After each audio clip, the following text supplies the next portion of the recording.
Assalamualaikum warahmatullahi wabarakatuh. Berjumpa kembali di channel Adiko Ramos. Kabar terbaru yang akan saya bagikan adalah alasan Pemda kenapa setelah penetapan IP3K maupun CTSK sudah 100% belum diserahkan SK-nya, serta penetapan IP3K maupun CTSK masih stagnan atau progresnya sangat lambat, dan bahkan ada beberapa daerah yang belum mengusulkan masuk untuk penetapan IP3K ini. Mungkin daerah-daerah kalian termasuk. Berikut yang saya ulas dari detik.com. Guru P3K di Pandeglang belum dapat SK, Pemkab bilang begini. Jadi ini adalah contoh dari salah satu Pemda atau daerah, khususnya untuk daerah Pandeglang. Pegawai pemerintah dengan perjanjian kerja atau P3K belum mendapatkan SK pengangkatan dari Pemkab Pandeglang. Guru P3K sudah dinyatakan lulus seleksi pada tahun 2021. Sementara kalau mengacu pada peraturan BKN nomor 18 tahun 2020 pasal 30, Pemda harus menerapkan SK paling lambat 30 hari setelah mendapatkan NIP dan Pertek, kata salah satu P3K yang lolos seleksi Abdul Aziz kepada wartawan Selasa 17 Mei tahun 2022. Aziz mengatakan seharinya SK pengangkatan sudah terbit sejak Februari menurut Aziz, sehingga seharusnya Maret lalu SK sudah diterimanya jika mengacu pada peraturan. Bagaimana sih untuk peraturan ini dan data untuk Kabupaten Pandeglang? Tentunya untuk P3K Guru tahap 1 yang akan saya munculkan untuk data paling baru.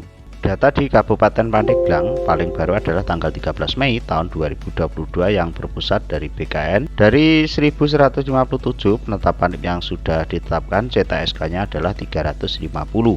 Mungkin alasan kenapa Pandeglang belum menyerahkan SK karena masih CTSK-nya 350. Namun jika mengacu dari beberapa komentar di Adiko Ramos, ada juga untuk CTSK itu masih 0 atau belum dilaporkan kepada BKN maupun Dekanrek. Pemda sudah memberikan undangan untuk penyerahan SK tersebut. Februari itu terbit NIP dan Pertek dari BKN, lalu Pemda juga waktu paling lama 30 hari dari terbit NIP untuk meng-SK-kan. Berarti sekitar Maret Pemda harus sudah memberikan SK kepada P3K katanya. Seperti daerah lain, Serang, Cilegon sudah dilantik, bahkan di Kediri, Jawa Timur sudah dapat gaji. Jika mengacu pada aturan BKN, para P3K seharusnya sudah mendapatkan honor, namun karena belum dapat SK dan SPMT, sampai saat ini P3K di Pandeglang belum mendapatkan honor.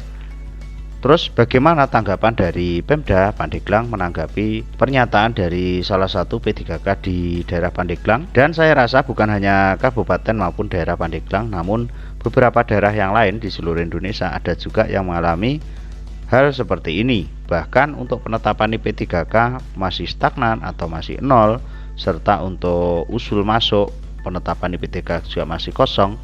Hal ini juga alasannya hampir sama ya, mungkin dari Pemda. Dan tanggapan dari Pemda Pandeglang seperti ini. Dari Kepala Dinas Badan Kepegawaian dan Pembangunan Sumber Daya Manusia Pemkab Pandeglang, M. Amri, buka suara mengenai hal tersebut. Ia menyebutkan SK P3K masih dalam proses. SK masih proses pencetakan katanya. Dan pernyataan dari BKPSDM, M. Amri, buka suara tentang hal tersebut masih dalam proses. Karena kalau untuk data terbaru tanggal 13 Mei tahun 2022 untuk Kabupaten Pandeglang 1157 yang tercetak SK-nya baru 350. Jadi dimungkinkan untuk daerah ini bisa mendapatkan SK atau penyerahan SK P3K paling tidak 2 atau 1 minggu ke depan. Mudah-mudahan di semua daerah segera diberikan SK-nya. Dan kurang lebihnya, mohon maaf. Wallahul muwaffiq. Wassalamualaikum warahmatullahi wabarakatuh.